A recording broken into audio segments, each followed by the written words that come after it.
everyone, this is Jad. Well, have you ever started your seeds and your seedlings were doing just fine, but then the growth got stunted and your seedlings were not doing too well and they just fizzled out? Now in this video, I'm going to cover how to fix stunted seedlings and grow really strong seedlings. Now previously I made a video on how to achieve over 97% germination rate, and you need heat and humidity to do so. But in order to grow strong seedlings, you need light and nutrients. So let's get started. Now the biggest reason the seedlings fade away or don't do well or get stunted, even if you provide them with enough light, is because of nutrients. Now when I first start my seeds, I use a growing medium that's composed of 70% potting soil, 20% coconut coir, and 10% compost.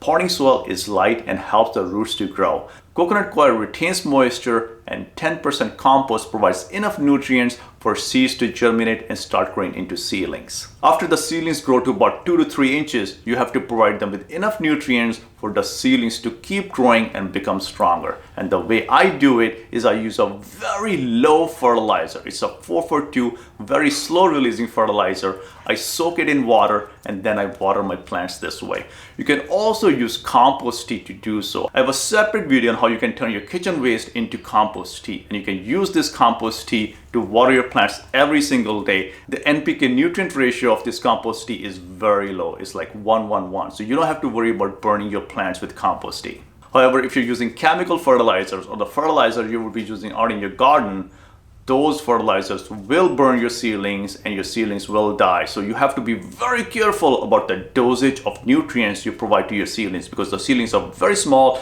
and even a little bit of high dosage of nutrients can burn them. So I stick to the 4-4-2 slow releasing chicken manure fertilizer. I use half a cup in a gallon of water. I let it steep and I water my seedlings with this solution every 3 to 4 days. Now if you're using compost tea, you can use your compost tea to water your plants every single day. And once the seedlings have enough nutrients, they have the strength to grow. And another thing they need is light.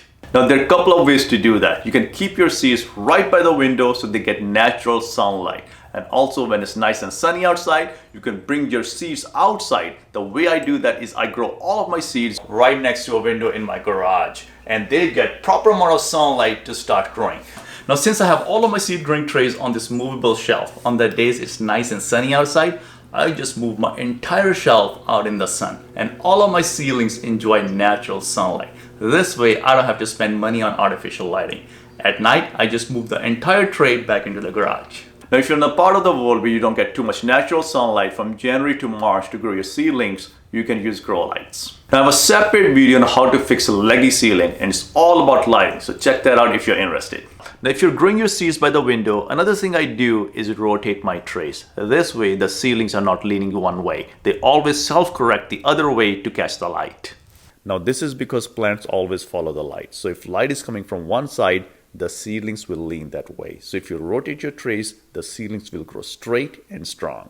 Now if you're bringing your seedlings outside, always keep a close eye on your tray and check your trays at least once or twice a day to make sure the potting soil in your tray is not drying out. Always keep a constant moisture in your trays. If the seedlings go just 2 days without water and moisture, the seedlings will die and fade away. They will not survive because they're very little and very vulnerable. Now another thing you can do to make your seedlings stronger is to subject your seedlings to wind or forces of nature. Wind or forces of nature will naturally harden your seedlings and make them stronger. Now if it's not too windy in your area or you cannot bring your seeds outside, you can use a fan or even a USB fan to create enough airflow to make your seedlings stronger. So if you provide enough nutrients, that is slow releasing nutrients to your seedlings to give them enough strength to grow, and you provide them with light and you keep enough moisture in your growing medium, you can grow really strong seedlings. I hope you found the information in this video really helpful, and if you did, consider subscribing and turn on the bell notifications. And I hope you can grow really strong seedlings with all of these tips, and I'll see you in another video.